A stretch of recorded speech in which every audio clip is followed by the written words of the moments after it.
following program is based on information provided by the United States government and events reported in the news. The show is a dramatic representation of how covert intelligence activities can support U.S. military forces. Fictional names and scenarios have been used for national security purposes. The paramilitary officers portrayed are not actual CIA officials. When a high-ranking Iraqi official defects, I would like to see somebody in charge. The CIA initiates a risky, clandestine mission.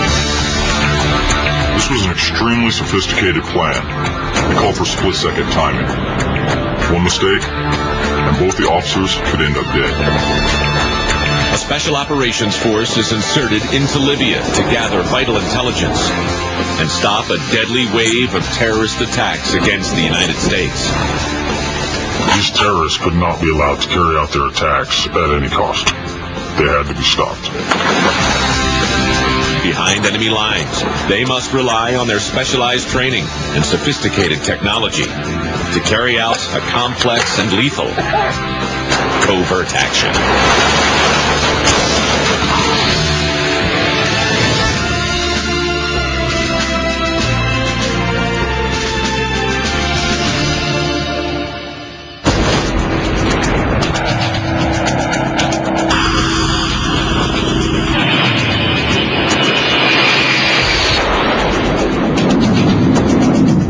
February 2003. The United States government prepares for war while awaiting Iraqi compliance with UN Security Council resolutions.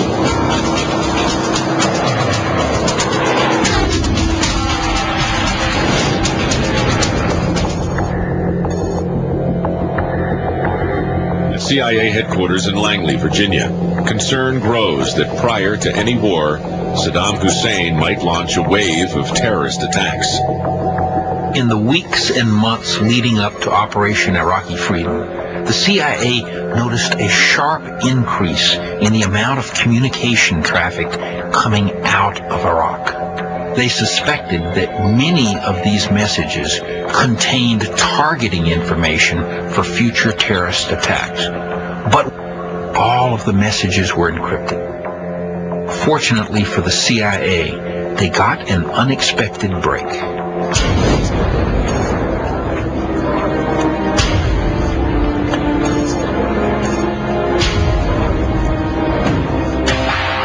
Just 2 weeks prior to the outbreak of war in Iraq, a member of the Iraqi Secret Security Service, known as the Mukhabarat, arrives at the U.S. Embassy in Rome.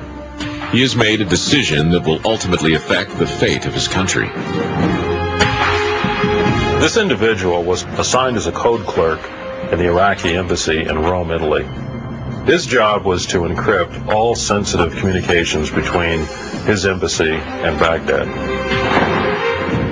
Apparently, he had been planning to defect for years, and with the impending war, he saw his chance. I would like to see somebody in charge. Please have a seat. Thank you. Thank you very much. The code clerk meets with a CIA liaison officer working at the embassy. The clerk claims to have information that will prove invaluable to the U.S. government.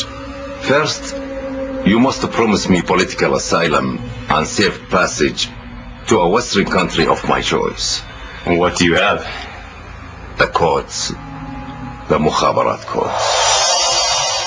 Obviously, the CIA couldn't just take this Iraqi defector at his word, because he could have been a double agent, someone trying to make a quick buck, or perhaps someone just wanting political asylum. We'll have to check these. It could take 24 hours. You shouldn't return here. Let's meet tomorrow at 5 p.m. They needed a way to validate that he is who he says he is, and that the information he was providing was accurate. This is what the CIA calls asset validation. The Mukhabarat codes are transported to the National Security Agency, which is responsible for breaking foreign codes. The cipher material this code clerk provided was analyzed and turned out to be legitimate. So he appeared to be who he claimed to be. And getting him to cooperate with the U.S. government would be a huge coup.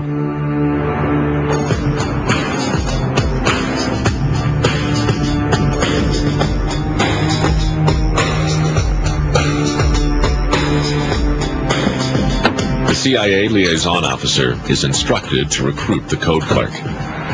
We appreciate the risk you're taking, but we must have you stay in place for the next several months. No. Already, this delay has caused a problem. I am being transferred to Libya. I leave tomorrow. Why? Something big is happening there. A high-level meeting. I am to encrypt messages for the Mukhabarat. The code clerk's unexpected transfer to Libya proved to be a blessing in disguise. It offered the CIA an opportunity to compromise Mukhabarat operations, but everything hinged on the code clerk's willingness to cooperate. I'll offer you a deal. If you go to Libya, find out all you can about this meeting and get us the information, we'll get you out of the country. What if I say no? Either way, you're going to Libya. The question is, will you be working for us or the Mukhabarat? Okay. I accept your offer.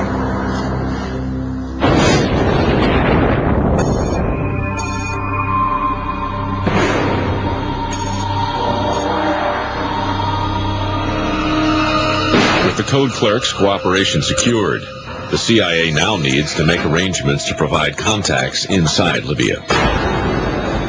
Gentlemen, the intelligence source is en route to Libya. He'll arrive in 7 hours. He has agreed to cooperate with us so far and will provide information regarding the Mukhabarat meeting. However, we will need to insert a covert team into Libya in order to make contact with this source. I've come up with 2 candidates. The first is David Abu Azim, 34 years old, single, no children, stationed in Egypt. The second candidate is Jamal Khalid, also stationed in Egypt. Like Azim, he is a U.S. naturalized citizen. Officers David Azim and Jamal Khalid were both stationed in Cairo, Egypt. Both men were fluent in several Arabic dialects, and it was easy for them to blend in with the local population. This was the perfect mission for them.